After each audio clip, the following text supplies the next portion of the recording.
எல்லோருக்கும் வணக்கம். இந்த வீடியோவில் எதை பற்றி நான் பேச போகிறேன்னாக்கா, இந்த ஃபர்டிலிட்டி ட்ரீட்மெண்ட்ஸ் பாப்பா வேணுன்றதுக்காக நீங்கள் ஹாஸ்பிட்டல் போகணுன்னு முடிவு எடுத்திருந்தீங்கனாக்கா, அப்போது ட்ரீட்மெண்ட்டுக்கு எவ்வளோ செலவாகும்னு உங்களுக்கு ஐடியா தெரியும்னாக்கா இந்த வீடியோ கண்டிப்பாக உங்களுக்கு யூஸ்ஃபுல்லாக இருக்கும். இதை நீங்கள் ஒரு கைடன்ஸாக வச்சுட்டு மேற்கொண்டு நீங்கள் விசாரிக்கலாம் மற்றவங்கக்கிட்ட. ஸோ என்ன நான் சொல்கிறேன்னாக்கா, இப்போது இதுதான் நீங்கள் ஃபர்ஸ்ட் டைம் நீங்கள் ஹாஸ்பிட்டலுக்கு போகிறீங்க ட்ரீட்மெண்ட்டுக்காக அப்படின்ற பட்சத்தில் உங்களுக்கு பெருசாக எதுவும் செலவு இருக்காது. என்ன சொல்லுவாங்கனாக்கா, ஒரு பேசிக் டெஸ்ட் எடுக்க சொல்லுவாங்க. அதுவும் நீங்கள் ஹாஸ்பிட்டலுக்கு போனீங்கன்னா இந்த மாதிரியான டெஸ்ட் எல்லாம் கொஞ்சம் எடுக்க சொல்லுவாங்க. இதுவே நீங்கள் ப்ரைவேட் கிளினிக் அந்த மாதிரி போனீங்கன்னாக்கா ரொம்பலாம் நிறைய டெஸ்ட்டெல்லாம் எடுக்க வைக்க மாட்டாங்க. ஒரு பேசிக்கலாக ஒரு சில டெஸ்ட் எடுக்க வச்சுட்டு அதுக்கப்புறமா நீங்கள் நேச்சுரலாக கன்சீவ் ஆகுறீங்களான்றதை பார்ப்பாங்க. எப்படி பார்ப்பாங்கனாக்கா, உங்களுக்கு வெறும் ஹெல்த் சப்ளிமெண்ட்ஸ் மட்டும்தான் கொடுப்பாங்க. ஒருவேளை நீங்கள் நியூட்ரிஷ்னல் டிஃபிஷியண்ட்டாக இருந்தீங்கனாக்கா அதுலேயே உங்களுக்கு உடம்பு சரியாயிட்டு நீங்கள் நேச்சுரலாக கன்சீவ் ஆகிறதுக்கான சான்சஸை ஏற்படுத்தி கொடுப்பாங்க. ஸோ நம்மளுக்கு மெயினாக டிலே ஆகிறதுக்கு என்ன காரணம்னு பார்த்தீங்கன்னாக்கா சத்து குறைபாடுகள் தான். ஸோ அதுதான் ஒரு முதல் ரீசனாக. மற்றதெல்லாம் பற்றி யோசிக்கிறதுக்கு முன்னாடி முதல்ல இந்த மாதிரியான மெயினான ஒரு விஷயங்களில் உங்களுக்கு டிலே ஆகுதான்றதை பார்க்குறதுக்காக உங்களுக்கு ஃபோலிக் ஆசிட், அப்புறமா மற்ற நியூட்ரிஷ்னல் சப்ளிமெண்ட்ஸ், மற்ற சத்துக்கள், மாத்திரை எல்லாமே கொடுப்பாங்க. அது இல்லாமல் உங்களுக்கு நேச்சுரலாகவே நீங்கள் கன்சீவ் ஆகிட்டிங்கனாக்கா, இந்த சத்து மாத்திரைலாம் எடுத்து நீங்கள் கன்சீவ் ஆகிட்டிங்கனாக்கா அந்த ப்ரெக்னென்சியை சப்போர்ட் பண்ணுறதுக்கு ப்ரொஜெஸ்ட்ரான்ற டேப்லெட் கொடுப்பாங்க. ஸோ இதுலேயே உங்களோட ப்ரெக்னென்சி உறுதியாகிடும். ஸோ ஒரு சிலருக்கு ஒரு 3-4 மாதம் கழிச்சும் இந்த டேப்லெட்ஸ்லாம் எடுத்துட்டோம், சக்ஸஸ்ஃபுல்லாக ஆகலைன்ற பட்சத்தில் தான் அடுத்த ப்ராசஸ்க்கு போவாங்க. ஸோ நான் சொன்ன இந்த ஃபர்ஸ்ட் ப்ராசஸ் இருக்கு இல்லையா, இதுக்கு எவ்வளோ செலவாகும்னாக்கா, ஒரு ப்ரைவேட் கிளினிக்கு போனீங்கனாக்கா உங்களுக்கு எதுவும் பெருசாக ஆகிடாது. ஸோ வெறும் டாக்டர் ஃபீஸ் தான் இருக்கும். அண்ட் இந்த மாத்திரைகள் செலவு தான், சின்ன இந்த மாதிரி மாத்திரைகள் தான் வாங்குவீங்க. ஸோ அதுக்கு எவ்வளோ செலவாகும்னாக்கா ஒரு 2000 3000 வரைக்கும் தான் செலவாகும் மேக்ஸிமம். அதுக்கு மேலெலாம் ரொம்பலாம் ஆகாது. இதுக்கு மேலே நீங்கள் சரி இதன் மூலமாக உங்களுக்கு சக்ஸஸ் கிடைக்கலன்ற பட்சத்தில் IUI போகிறீங்களான்னு கேட்பாங்க. இப்போ நீங்கள் ஹாஸ்பிட்டலுக்கு போகிறீங்க IUI ட்ரீட்மெண்ட்டுக்கு. IUIன்றது இன்ட்ராயூட்ரின் இன்செமினேஷன். இந்த ப்ராசஸ் இந்த என்டையர் இந்த ஃபர்டிலிட்டி ட்ரீட்மெண்ட் ப்ராசஸ் பற்றிலாம் நான் அடுத்தடுத்த வீடியோவில் டீட்டெயிலாக போடுறேன். ஏன்னா இப்போ நம்ம டாப்பிக்கை விட்டு டைவர்ட் பண்ண வேண்டாம். நம்ம இந்த ட்ரீட்மெண்ட்டோட எக்ஸ்பென்ஸை பற்றி மட்டும் பேசுவோம். இந்த IUI ட்ரீட்மெண்ட்டில் எவ்வளோ செலவாகிறதுக்கு வாய்ப்புகள் இருக்குனாக்கா, 50,000 1 லட்சம் ரூபாய் வரைக்கும் வாங்குவாங்க.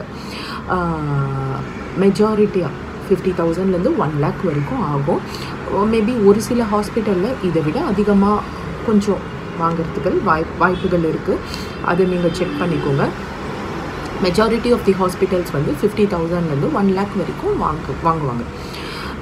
ஸோ இது என்ன ப்ரொசீஜர்ன்றது நம்ம வேறு வீடியோவில் பார்க்கலாம். சரி, இந்த ப்ரொசீஜர் எத்தனை முறை பண்ணுவாங்கனாக்கா, அது ஒரு மேக்ஸிமம் ஒரு 4-5 முறை ட்ரை பண்ணி பார்ப்பாங்க. இதில் உங்களுக்கு சக்ஸஸ் கிடைக்குதா இல்லையான்றது. மேக்ஸிமம் நான் நினைக்கிறேன் ஒரு 6 times வரைக்கும் ட்ரை பண்ணுவாங்கன்னு நினைக்கிறேன். எனக்கு தெரியல, நான் கேள்விப்பட்டது மேக்ஸிமம் 6 times வரைக்கும் இந்த IUI ப்ராசஸ் ட்ரை பண்ணி பார்ப்பாங்க பேஷண்ட்டுக்கு சக்ஸஸ் ஆகுதா இல்லையான்னு. இல்லை அது வரைக்கும் வெயிட் பண்ண முடியாது, அதாவது இந்த ப்ரொசீஜர்லேயே நான் எத்தனை முறை தான் நான் 6 தடவை பண்ணிக்கணுமான்னு நினச்சிங்கனாக்கா நீங்கள் வேண்டாம், எனக்கு 2 தடவை பண்ணிவிட்டு கூட ஃபெயிலியர் சக்ஸஸ் ஆகலைனாக்கா நீங்கள் அடுத்தது என்னன்னு கேட்கலாம் டாக்டர்கிட்ட. இதுக்கு அடுத்தது பார்த்தீங்கன்னாக்கா IVF ப்ரொசீஜர் தான். IVFக்கு தான் உங்களுக்கு இன்விட்ரோ ஃபர்டிலைசேஷன்னு சொல்லுவாங்க. அதில் ஒரு இப்போது அட்வான்ஸ்டு டெக்னிக் ஃபாலோ பண்ணுறாங்க. ஐவிஎஃப்போட அட்வான்ஸ்டு டெக்னிக் தான் ICSI. ஸோ இதில் என்ன பண்ணுவாங்கனாக்கா, இந்த ப்ராசஸும் நம்ம வந்து அடுத்த வீடியோவில் பார்க்கலாம். பட் இதுக்கு எவ்வளோ செலவாகும்னாக்கா ஒரு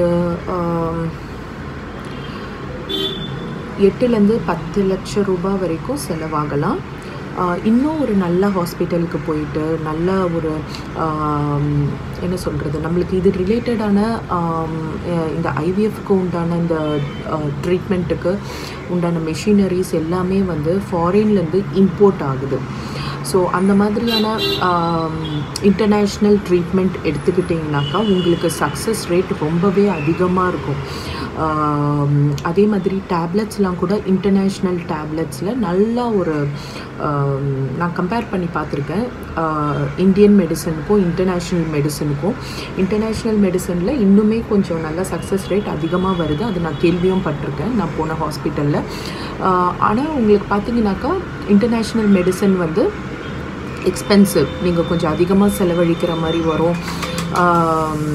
டேப்லெட்ஸும் சரி, டேப்லெட்ஸ் பார்த்தீங்கன்னாக்கா நீங்கள் ஒரு மாதத்துக்கு நான் சொன்னேன் இல்லையா, அந்த நியூட்ரிஷ்னல் சப்ளிமெண்ட்ஸ்னு ஒரு பேசிக்காக நீங்கள் சத்துக்காக எடுக்கிற டேப்லெட்ஸ்னு அது மட்டுமே நீங்கள் வந்து ஒரு மாதத்துக்கு 10,000 ரூபாய் ஒருத்தருக்கு, கணவன் மனைவி சேர்த்திங்கனாக்கா ஒரு 15,000 ரூபாய் மாதத்துக்கு அந்த டேப்லெட்ஸுக்கு மட்டும் செலவாகும். இன்டர்நேஷ்னல் மெடிசன்ஸ் அந்த டேப்லெட்ஸ் எடுத்துக்கிட்டிங்கன்னா, நார்மல் இந்தியன் மெடிசன்ஸ் எடுத்துக்கிட்டிங்கனாக்கா உங்களுக்கு அந்த லெவலுக்கு செலவாகாது. பட் சக்ஸஸ் ரேட் கொஞ்சம் கம்மி தான். ஸோ எதுக்கு நம்ம இன்டர்நேஷ்னல் மெடிசன்ஸ் எடுக்கிறோன்னாக்கா, உங்களுக்கு வந்து குவாலிட்டியான எக் அண்ட் ஸ்பெர்ம்ஸ் ப்ரொடியூஸ் ஆகும். அதுக்காக தான் நம்ம இன்டர்நேஷ்னல் மெடிசன்ஸ் வந்து ப்ரிஃபர் பண்ணுறோம். அது நம்மளுக்கு வந்து நமக்கு ப்ரூவ் பண்ணியிருக்காங்க ஹாஸ்பிட்டலில். இந்த மாதிரி சக்ஸஸ் ரேட் அதிகமாகிட்டு அந்த எக் கலெக்ஷன், அதாவது பெண்கள்கிட்டேருந்து நல்ல குவாலிட்டியான எக் ப்ரொடியூஸ் பண்ணிவிட்டு அதை கருமுட்டைன்னுவாங்க இல்லையா, அதை ப்ரொடியூஸ் பண்ணிவிட்டு அவங்களோட உடம்புலேருந்து எடுக்கும் போது அது வந்து நல்ல குவாலிட்டியாக இருக்கும் இன்டர்நேஷ்னல் மெடிசன்ஸ் எடுக்கும் போது. அதனால் வந்து நீங்கள் இந்த மாதிரி விஷயத்துக்கெலாம் நம்ம வந்து பைசாவை பார்க்கக்கூடாது. எதனால் நம்மளுக்கு குவாலிட்டியாக குழந்தை சக்ஸஸ் எதெல்லாம் முக்கியமான விஷயமோ அந்த மாதிரியான விஷயங்களுக்கு நம்ம வந்து பைசா இதுக்கு எக்ஸ்ட்ராவாக போதா அப்படின்றதெல்லாம் அதை விட கம்மியாக போகும் அந்த மாதிரிலாம் பார்க்காதீங்க.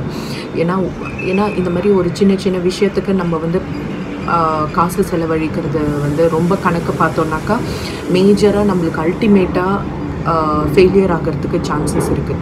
அதனால் அவங்க கைடன்ஸ் கொடுப்பாங்க. பட் நீங்களும் வந்து ஓகே இன்டர்நேஷ்னல் மெடிசன் நல்ல குவாலிட்டியை பாருங்கள். எல்லாத்துலேயுமே குவாலிட்டியாக இருக்கா, நம்மளுக்கு இதில் சக்ஸஸ் ரேட் கிடைக்குமான்றதை புரிஞ்சுக்கிட்டு பெஸ்ட்டான ட்ரீட்மெண்ட் எப்போவுமே எடுத்துக்கோங்க. அந்த மாதிரி பெஸ்ட் ட்ரீட்மெண்ட் எடுத்துக்கிட்டிங்கனாக்கா உங்களுக்கு 100% சக்ஸஸ் ஆகிடும். நீங்கள் கவலையே பட தேவையில்லை. ஸோ டேப்லெட்ஸ்லாம் இந்த மாதிரி ஒரு 10 to 15,000 ரூபாய் பர் மந்த், ஓகேவா? ஸோ 15,000 per month பே பண்ணுற மாதிரி நீங்கள் வந்து பட்ஜெட் ஒதுக்கிடணும். அது ஒரு 3 to 4 months தான் அந்த டேப்லெட்ஸ்லாம் எடுத்துக்கிற மாதிரி வரும். இந்த ஐவிஎஃப் ப்ரொசீஜரை பற்றி நான் எக்ஸ்பென்ஸ் சொல்லிகிட்டு இருக்கேன் இப்போ. அதுக்கப்புறமா வந்து உங்களுக்கு ஒரு சில ப்ராசஸ்லாம் இருக்குது. எக் கலெக்ஷன் ப்ராசஸ் இருக்குது. அதுக்கப்புறமா இது இல்லாத உங்களோட கர்ப்பப்பையில் ஏதாவது குறைபாடுகள் இருந்ததுன்னா அதுக்கு ஒரு சில ப்ரொசீஜர்லாம் பண்ணுவாங்க. ஒரு சர்ஜரிஸ்லாம் தேவைப்பட்டுச்சுனாக்கா பண்ணுவாங்க. ஸோ இதெல்லாம் சேர்த்து உங்களுக்கு வந்து ஒரு 15 lakhs ஆகும். 15 to 20 lakhs வரைக்கும் நீங்கள் ப்ரிப்பேர்டாக இருக்கணும். ஸோ இப்போ நான் சொல்கிற விஷயங்கள்லாம் இந்த ஐவிஎஃப்பாக இருக்கட்டும், இதெல்லாம் நான் சொல்கிற விஷயங்கள்லாம் எதை பேஸ் பண்ணி சொல்கிறேன்னாக்கா, உங்களுக்கு சக்ஸஸ்ஃபுல் ரேட் அதிகமாக கொடுக்குற இன்டர்நேஷ்னல் மெஷினரிஸ் யூஸ் பண்ணி உங்களுக்கு ஐவிஎஃப் பண்ணாங்கனாக்கா உங்களுக்கு சக்ஸஸ் ரேட்டும் 100% இருக்கும். நீங்கள் ஒன் டைம் தான் நீங்கள் சஃபர் ஆவீங்க. உங்களுக்கு கடைசியில் அந்த சஃபருக்கு ஏற்ற மாதிரி நீங்கள் வெளியில் வரும்போது ஒரு பாப்பாவோடு வருவீங்க. அந்த ஹாஸ்பிட்டலை விட்டு வெளியில் வரும்போது ஒரு சிரிப்போடு வருவீங்க, ஒரு மகிழ்ச்சியோடு வருவீங்க. அப்போ உங்களுக்கு செலவழித்ததெல்லாம் உங்களுக்கு பெரிய விஷயமா தெரியாது. ஆனால் ஒரு சிலர் என்ன பண்ணுவாங்கனாக்கா, நான் பார்த்துருக்கேன், எனக்கு இந்தியன் மெடிசனே போதுங்க, அதுலேயே நாங்கள் ஒன்று வந்து நான் உங்களுக்கு எல்லாம் கொடுக்குற அட்வைஸ் என்னன்னாக்கா, அட்வைஸ் கிடையாது, ஒரு கைடன்ஸ் மாதிரி வச்சுக்கோங்க. நீங்கள் திங்க் பண்ணி நீங்கள் முடிவு எடுத்துக்கோங்க. என்ன சொல்கிறேன்னாக்கா, ஒன்று நீங்கள் ட்ரீட்மெண்ட்டுக்கு போகாதீங்க, ₹1 கூட செலவழிக்காதீங்க. அப்படி ட்ரீட்மெண்ட் போகிறதுன்னு முடிவு எடுத்துட்டிங்கன்னா அதுக்காக எவ்வளோ வேணாலும் செலவழிக்கிற மாதிரி ரெடியான மைண்ட் செட்டில் இருக்கணும். ஆனால் தேவையில்லாத விஷயத்துக்கு செலவழிக்கக்கூடாது. ஒரு ப்ரொசீஜர்லேயும் நீங்கள் வந்து இந்த ப்ரொசீஜர் நமக்கு தேவையா இல்லையான்றத நான் முந்தின வீடியோஸில் சொன்ன மாதிரி யூடியூப்ஸ்லாம் பாருங்கள், ப்ரௌஸ் பண்ணுங்கள், எல்லாமே பார்த்ததுக்கு அப்புறமா நீங்கள் முடிவு எடுத்துக்கோங்க. ஸோ இதுதாங்க ஐவிஎஃப் ப்ரொசீஜரில் ஒரு 15 to 20 lakhs செலவாகும். ஸோ இதில் வந்து நான் உங்களுக்கு ஒரு முக்கியமான இன்னொரு தகவல் கொடுக்கலான்னு இருக்கிறேன். அது என்னன்னாக்கா, நீங்கள் முதல்ல ஹாஸ்பிட்டலுக்கு போனீங்கனாக்கா, அது எந்த ஹாஸ்பிட்டல் வேணாலும் இருக்கட்டும், நீங்கள் போனீங்கனாக்கா உங்கள் கையில் வந்து ஒரு ஸ்லிப்பு கொடுப்பாங்க, ரெஜிஸ்ட்ரேஷன் ஃபார்மாக.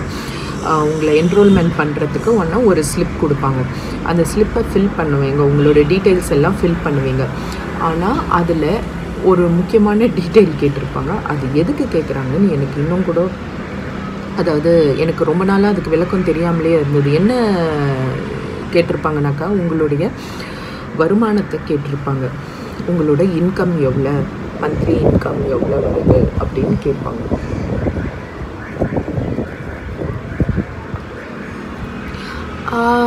அப்போ நான் யோசிச்சுருக்கேன், எதுக்கு இந்த டீட்டெயில்ஸ் இவங்களுக்கு, எதுக்கு? நம்ம ட்ரீட்மெண்ட்டுக்கு வந்திருக்கோம், நம்ம பே பண்ண போகிறோம், நமக்கு தெரியும் எவ்வளோ பே பண்ணோன்னாலும் வெளியில் பாரோ பண்ணியாவது லோனை வாங்கியாவது நம்ம ட்ரீட்மெண்ட் எடுத்துக்க போகிறோம். இந்த இன்ஃபர்மேஷன் இவங்களுக்கு எதுக்கு தேவை அப்படின்னு நான் பார்த்துருக்கேன். அப்புறமா பல இடங்கள்லேருந்து நான் கேள்விப்பட்டிருக்கேன், இந்த மாதிரி கேள்விப்பட்டிருக்கேன். என்னோடய ரிலேஷன்ஸ் டாக்டர்ஸ் எல்லாமே சொல்லியிருக்காங்க, எல்லா ஹாஸ்பிட்டல்ஸ்லேயும் டாக்டர்ஸ்க்கு ஒரு டார்கெட் இருக்குது, டார்கெட் பேஸ் பண்ணி ஒர்க் பண்ணிகிட்டு இருக்காங்க.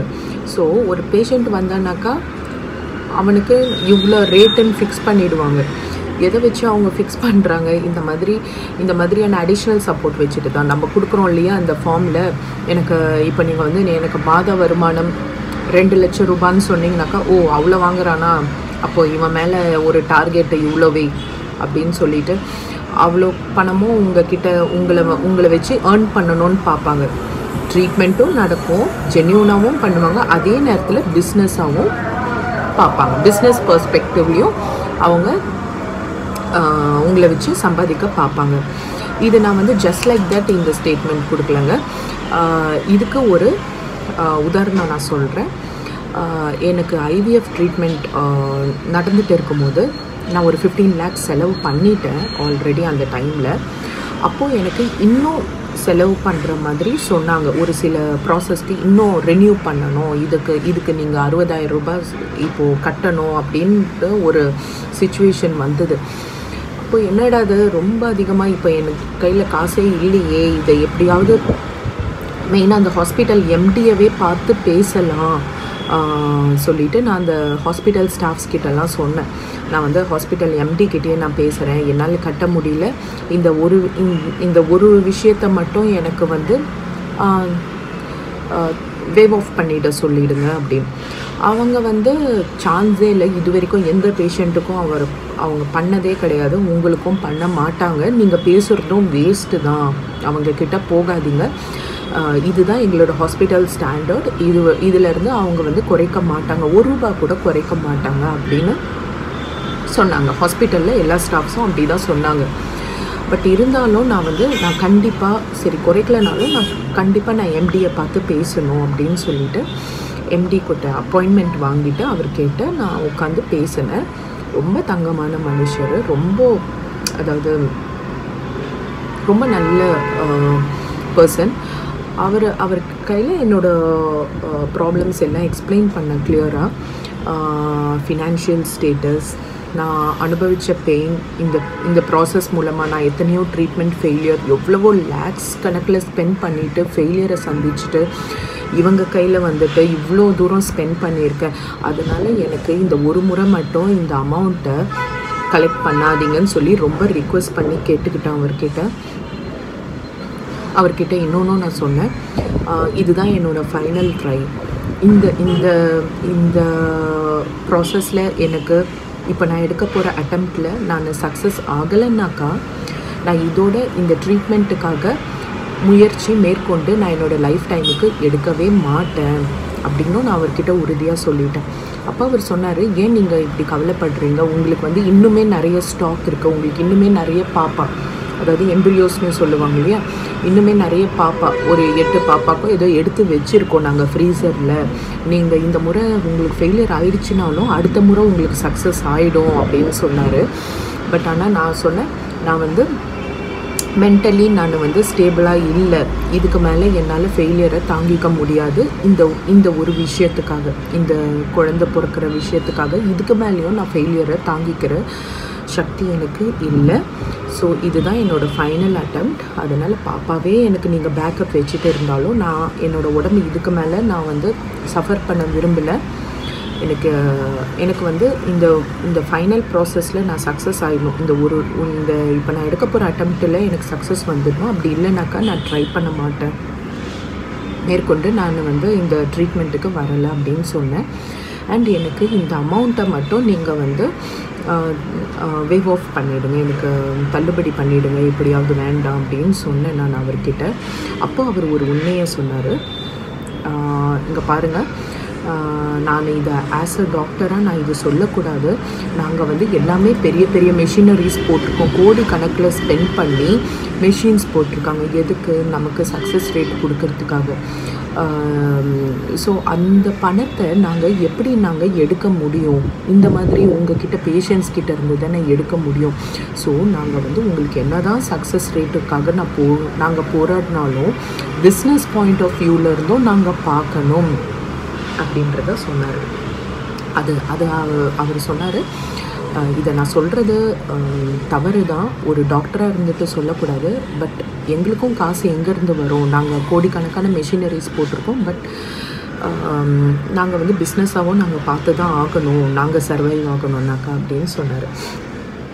இதை ஏன் உங்களுக்கிட்ட நான் சொல்கிறேன்னாக்கா, என்னோடய சேனலில் பார்த்துட்டு இருக்கிற வியூவர்ஸ்லாம் வந்து இதை தெரிஞ்சுக்கிட்டிங்கனாக்கா ஒரு விஷயமும் உங்களுக்கு டாக்டர்ஸ் கிட்டேருந்து தகவல் வரும்போது நீங்கள் சிந்தித்து செயல்படணுன்றதுக்காக தான். இந்த ப்ரொசீஜர் நமக்கு தேவையா இல்லை வேண்டாமா, இந்த ப்ரொசீஜரை தவிர்த்து நம்ம அடுத்த ஸ்டேஜுக்கு போயிடலாமா, அடுத்தது பண்ணுங்கள், எனக்கு இது வேண்டாம், இது மட்டும் பண்ணாதீங்கன்னு சொல்லலாமான்றத நீங்கள் முடிவு பண்ணுறதுக்காக தான். அந்த முடிவு பண்ணுற திறன் வந்து உங்களுக்கு